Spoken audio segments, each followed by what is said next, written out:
আসসালামু আলাইকুম বন্ধুরা, আজ একটি নতুন ব্লগ করতে যাচ্ছি। ব্লগটা হচ্ছে আমাদের এই বিলটা নিয়ে। এই বিলটা মূলত 70 শতক একটা বিল। এই বিলের মধ্যে আমরা কিছু মাছ চাষ করতেছি। তো আজ বিকেলবেলা আসলাম বিলের মধ্যে, তাই একটু ভিডিও করতেছি যে আপনাদেরকে দেখাই। এখানে আমাদের কিছু মাছ ছেড়ে দিয়েছি।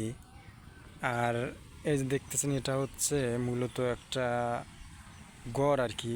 এটা দিয়ে যাতে যেন পাশের জমিটাতে কোনো মাছ যাইতে না পারে, এ কারণে এইভাবে গড় একটা আছে। কিন্তু গড়টা নিচু হওয়ার কারণে এখন তো বৃষ্টি বাদলের দিন, তাই দেখা যাচ্ছে যে গড়টা করে ডুবে যাওয়ার সম্ভাবনা। তাই আমরা এই যে জাল দিয়েছি, এই যে অনেক 6 হাত করে একটা করে জাল দিয়েছি চারিদিকে, যাতে যেন আমাদের মাছগুলো বৃষ্টি হলেও যদি এই গড়টা করে তলিয়েও যায়, তারপরেও যেন মাছ যাইতে না পারে। এ কারণে আমরা এই গড়টা দিয়েছি। ঠিক এপাশে দেখেন যে এদিকে যেটা হচ্ছে আপনার পুরাটাই একটা দোলা যাকে বলে আর কি, দোলা, গ্রাম্য ভাষায় দোলা। তো এই দোলার মধ্যে এখন এই যে এদিকে আবার দেখেন যে ধানের চারাও লাগিয়েছে, এগুলো উঁচু জমির কারণে। আর এটা আমাদের হচ্ছে বিল, এটাতেও ধান চাষ করা যায়। যখন পানিগুলো একটু কমবে তখন ধানও চাষ করা যাবে। তো আমরা এখন আপাতত পানি বেশি হওয়ার কারণে আমরা মাছ চাষ করতেছি। তো এই যে হচ্ছে এটা বিল। সো এখানে আমরা প্রায় 2 মণ মাছ ছাড়ি দিয়েছি, এবং কিছু কিছু মাছ দেখা গেছে যে 2 কেজি হয়েছে, আবার কিছু কিছু 1 কেজি, হাফ কেজি এরকম হয়েছে। আবার অনেকগুলো দেখা যাচ্ছে যে পোনা জাতীয় মাছও ছোটো আছে। আমরা এখানে খাবার দিই না, ধরেন যে ফিট দেয় অনেকেই, ফিট দিয়ে মাছ বড় করে, কিন্তু আমরা ওসব কিছুই দিই না। আমাদের এই মাছগুলো প্রকৃতির যে খাবারগুলো পায় ওগুলো থেকেই বড় হয়। আমরা একদম ফ্রেশ মাছ যাকে আর কি বলে, সেই মাছগুলোই আমরা এখানে চাষ করতেছি। এখানে কোনো প্রকার কোনো কীটনাশক বা কোনো মাছ জাতীয় যে খাবার দেওয়া হয়, ফিট টিট, এগুলা কিছুই দেওয়া হয় না।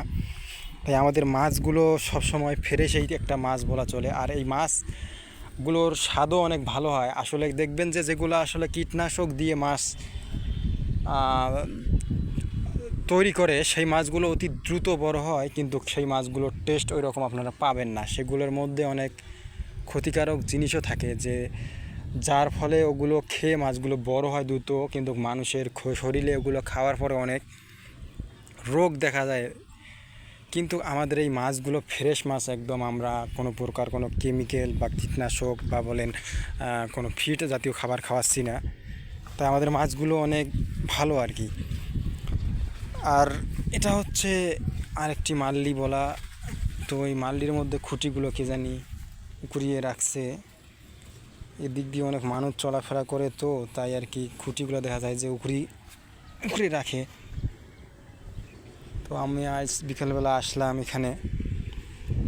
তো আপনারা সবাই চেষ্টা করবেন যে এরকম যারা আসলে মাছ চাষ করে, যে ফিট জাতীয় মাছ খিলায় না, সেই মাছগুলো আপনারা বেশিরভাগ সময় না খাওয়ার চেষ্টা করবেন। এটা আপনাদের শরীর স্বাস্থ্যের জন্য ভালো। আর বেশিরভাগ ক্ষেত্রে এটা আপনারা চিনবেনই বা কীভাবে। মানুষ তো আর ফিট ছাড়া কোনো কিছুই করে না। ফিট গরু বলেন, গরু চাষ করলেও দেখা যাচ্ছে যে সে গরুতেও অনেক ভ্যাকসিন মারে তাড়াতাড়ি বড় করে বিক্রি করে। তো মানুষ সব সময় এখন দেখা যাচ্ছে যে সব মোটা তাজা করার জন্যে বিভিন্ন প্রকার খাদ্য প্রণালী এখন তৈরি হয়েছে, যেগুলোর ফলে মানুষের এখন রোগও অনেক বেশি দেখা যায়। তো আজকের ব্লগটা এই পর্যন্তই। সবাই ভালো থাকবেন।